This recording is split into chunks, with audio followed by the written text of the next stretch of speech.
Welcome to the final part of this step-by-step Unity guide about creating a simple game. Before we start, I would like to thank all viewers, and I hope this series helped you getting started with game development. Please write me in the comments what you liked and what you think I can do better. I want to help you to get closer to your dream of making your own games, just like many others did for me. In the last episode, we will include the possibility to restart our game. We'll breathe life into the player with animation, and finally we'll export the game as a build on your PC or Mac. Let's go! Hi, I'm a part-time indie developer and illustrator. I've gained my knowledge through thousands of online tutorials, and now I want to give something back and share these skills with you. If you like these videos, subscribe to the channel to not miss new videos coming up, and if you want to support me, check out my website that contains my published games and a detailed dev blog and much more, or hit me up on Twitter. So basically our game works, that's great. We can pimp it a little bit to make it look more nicer in the end, of course, but let's also get the possibility to restart the game. So if we go up here using Unity engine .scene management, and here I go down and I create a new enumerator and call it restart game after X seconds. Yep, and we pass in a float for our seconds to wait. Alright, of course I need to yield return something, otherwise it's underlined in red. Return new, wait for seconds, and we will use the seconds to wait here. Alright, and then we can call scene manager dot load scene, so we will reload the current scene, and we go again here in scene manager, got get active scene dot build index. What is this doing? When we call this, we will wait for the seconds that we've chosen to wait for. Let's implement this. You call these coroutines by starting them with start coroutine, put in the restart game after seconds, and in here we can say, for example, we wait 2 seconds. But this is never gonna happen because it's inside the wrong brackets here. We can put it, for example, if we have a correct answer, we wait 2 seconds. And if we have a wrong answer, we'll wait only 1 second to restart it. So in order to make this work, you go under File. And under build settings, you'll see all the scenes that will be included in your game when you export it, and that's called building to your machine, to your PC, whatever. Add an open scene if it's not already added.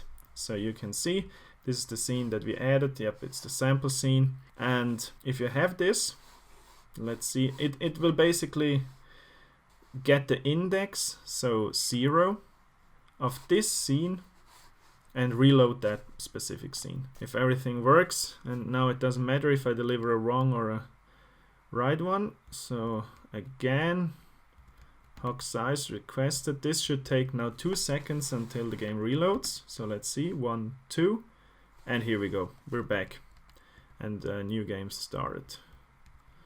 So let's deliver the wrong one. Yeah, and we just waited 1 second. Instead of simply reloading it, let's make it a little bit more fancy. If it's the correct answer, let our boss text say something like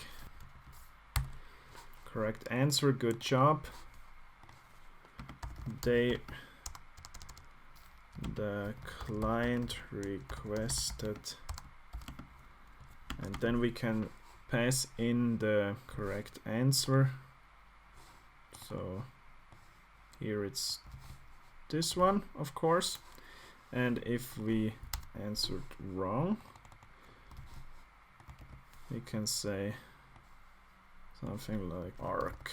That's the wrong artwork.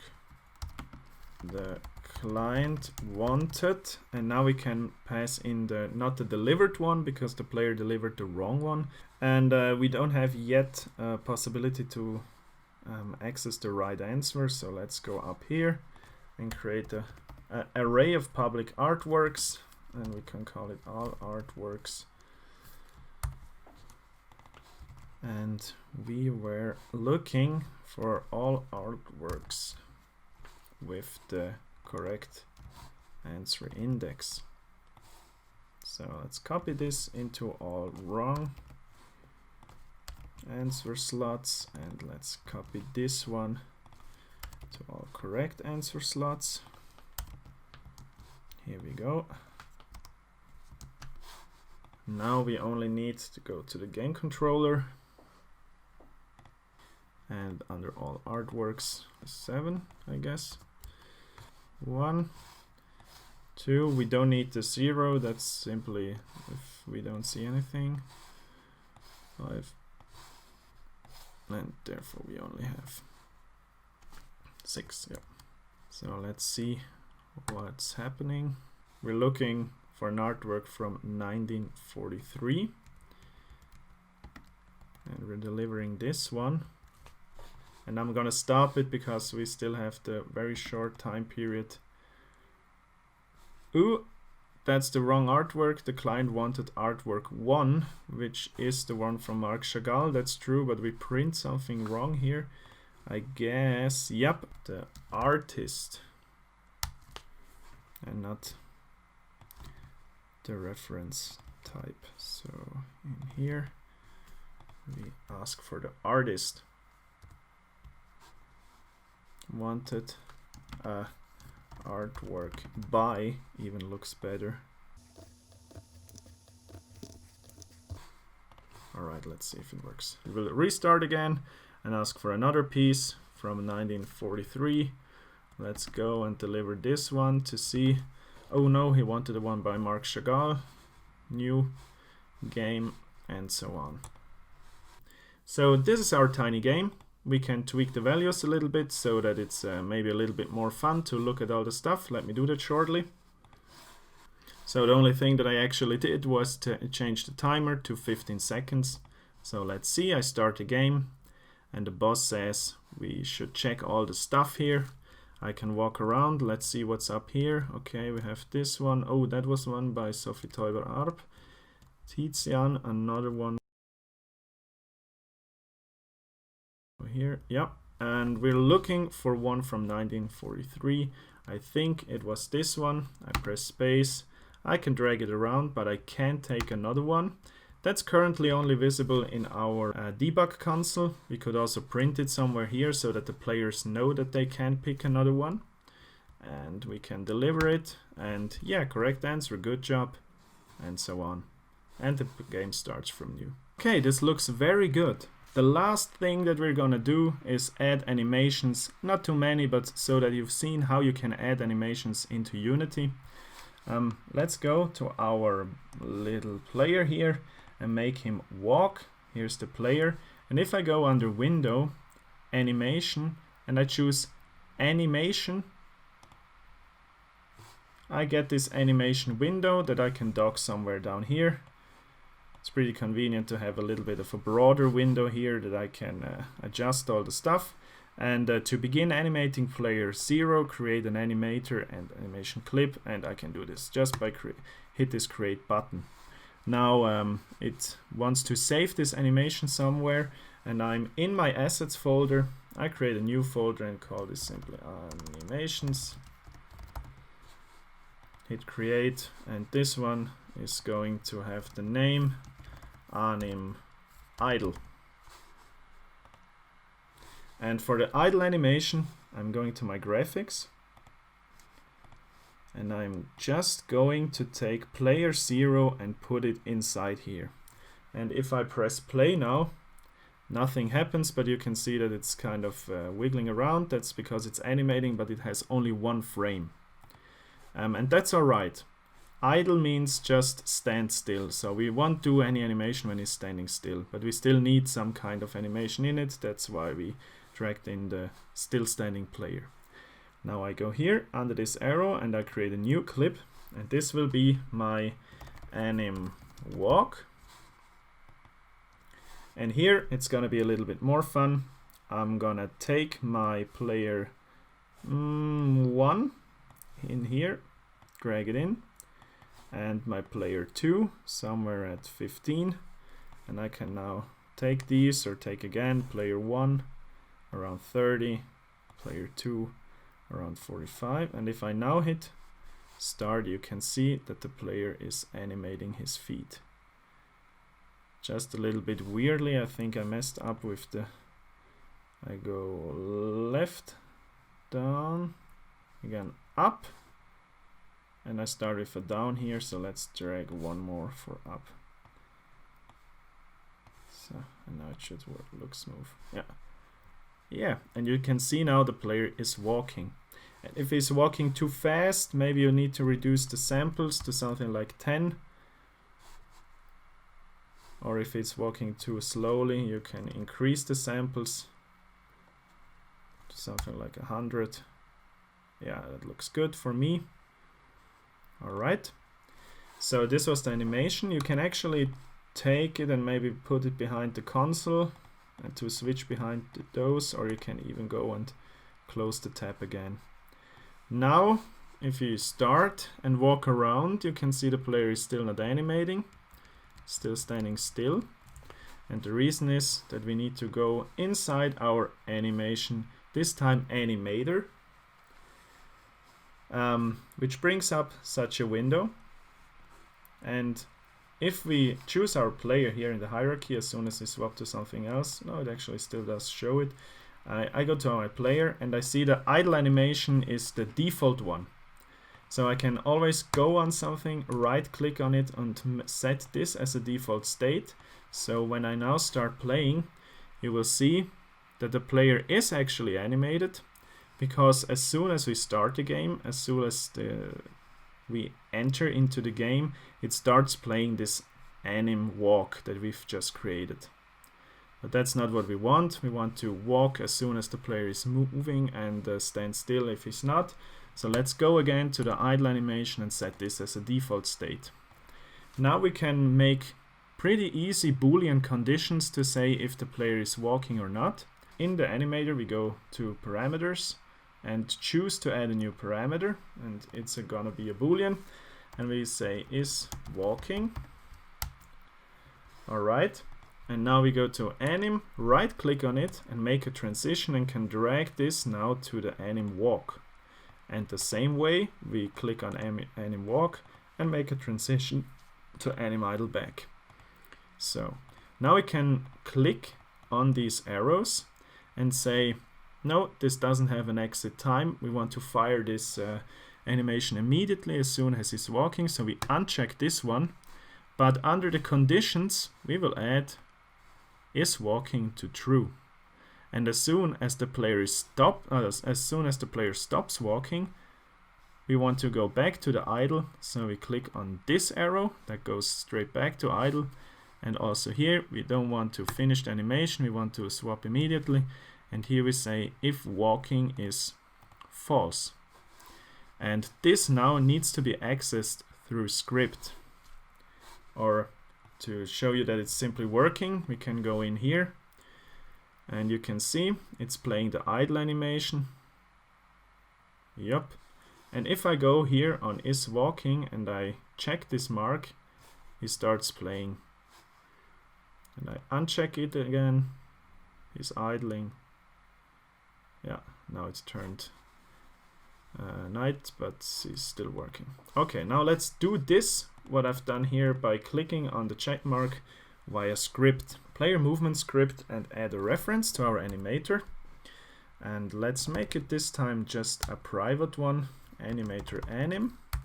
This in a awake method, so private void awake. We want to access the animator, and because it's sitting right on our player, we can just go and say anim equals get component animator. And here we can say if the movement direction dot x is not equal to null. While I've re-listened some stuff that I've done for the tutorial, I realized that I've named the number 0 wrong. I'm saying null here, which is incorrect. I want to point this out. 0 is a value, and I should have said 0 in this context. 0 is a value, and it can be used for mathematical or arithmetical calculations, while null is simply the missing of a type of a reference, whatever. So you can check, for example, if something is not null to be sure that the reference is there. But if you're calculating stuff, like we do here, we're checking if the x movement is 0, then you also use the term 0. Sorry for that. Or the movement direction dot y is not null. That means if we have any kind of input direction, we would like the animator to move. So we can say anim.setBool, and now we have to type it exactly the same, otherwise it's not gonna work. So I go in here and copy this. Let's say is walking to true. Otherwise, simply by saying else, we want to set it to false. Great. Actually, it's better if we call if can move up here, because otherwise he will animate. Here we go. And now you should be seeing that he walks when I go left and right. So I'm not pressing anything at the moment. Everything is fine. And as soon as I do, yes, you can see he's walking around. And the very last step that we're going to do is we're gonna take this and build it to our machine so that we can run it on our computer and not only inside of our Unity editor. So let's go to File in Unity, go to our build settings, and in here we have player settings that we can click on. Now in here you name it with your company name or whatever you are. This is just the default company. The product name is the Art Thief, but you can put in whatever you want. Version, whatever you want. And the default icon, we can just pick something. Let's go with this Chagall as we always did. All right. Now the rest is more or less okay as it is. You can check, there are tons of videos online on how to export this. And if we now go to build, let's take some place where you're gonna put the build in. I'm just gonna build it on a separate folder on my desktop that I call builds. Create it and save it as Art Thief build. Save. And now it's gonna export your project as your first game. So this might take a while. It didn't took too long. And here we go. What you can see here is actually your game that you made.